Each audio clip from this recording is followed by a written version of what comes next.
Alam niyo na agad sa solo rank, sasabihin ng random na kakampi, S5, adjust, ikaw ang tank. Siyempre, hindi naman natin sila susundin dahil meron naman tayong sariling buhay at ituturok sa inyo ang damage roam.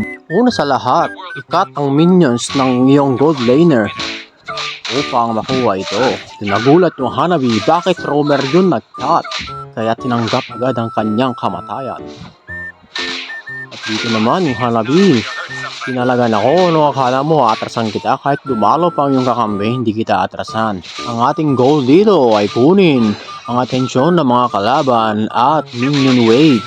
Para sa atin lagi ang focus nila at kunyari mahina tayo, pero masakit at malakas para tayo kaya paulanan ng TP yan. Dito nagulat ako, marunong yung Ling dahil magalaw siya.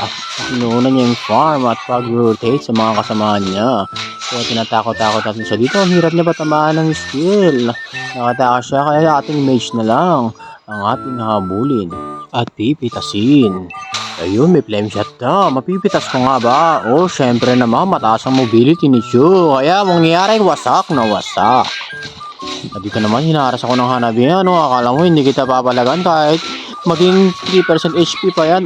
Kapapitas, may natalya pala dito. Ay, buti na lang mabilis ang aking Ultra Instinct. At ako'y nakatakas. Pabalik sana ako dito pero mas pinili ko mag-recall dahil upang mag-recover ang aking Ultra Instinct at aking ang naramdaman na merong lamok sa damuhan na aking sinipa. Ayun, wasak na wasak sinipa na parang ipis.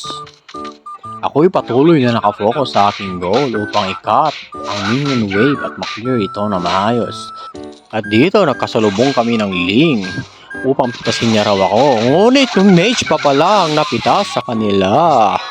At nakarecall ako at nakapitas na naman agad. Kakarecall ko lang kanina at nag-first kill flicker ako. Nag-invisible pala yung kalaban dito. Ngunit walang silbi ang invisible mo kung may teleport ako na spell rito.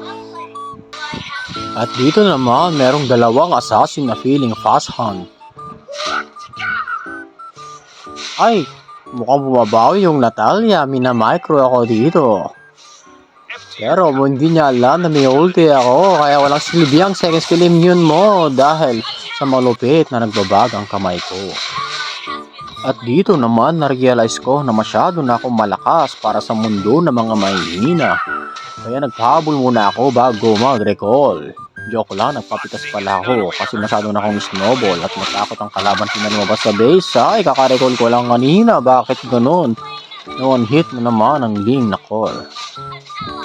At dito naman ako'y nagtataka bakit wala yung Hanabi na MM nila.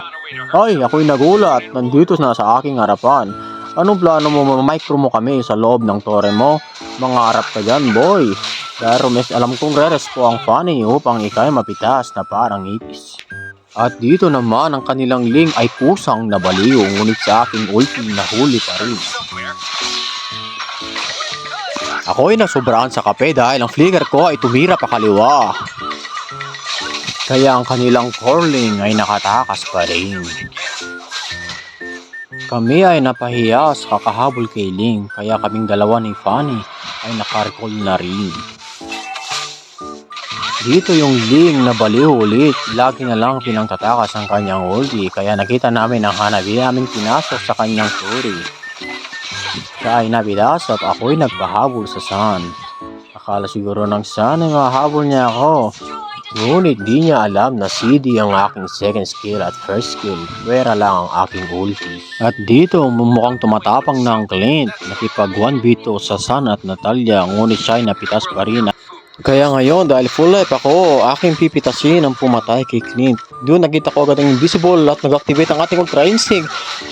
At meron pa pala sa damuhan, nag-aabang na mage nila. Kahit 0.000.100 ang ating buhay. Kayo yung aking ubusin pag aking kamay ay nagbabaga na ulit. Ako'y nag-recall upang mag-full life at pumitas ulit. At nag-first skill flicker ulti ako sa Lilia upang mag-black screen siya ulit. Ito na, magle-late game na. Late game na nga pala.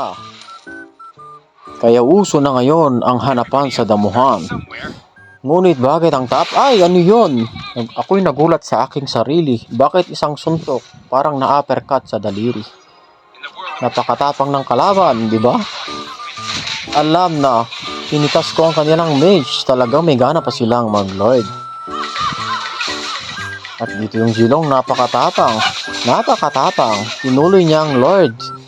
Kinabahan ng Ling dahil takot siyang ma-one-hit sa akin.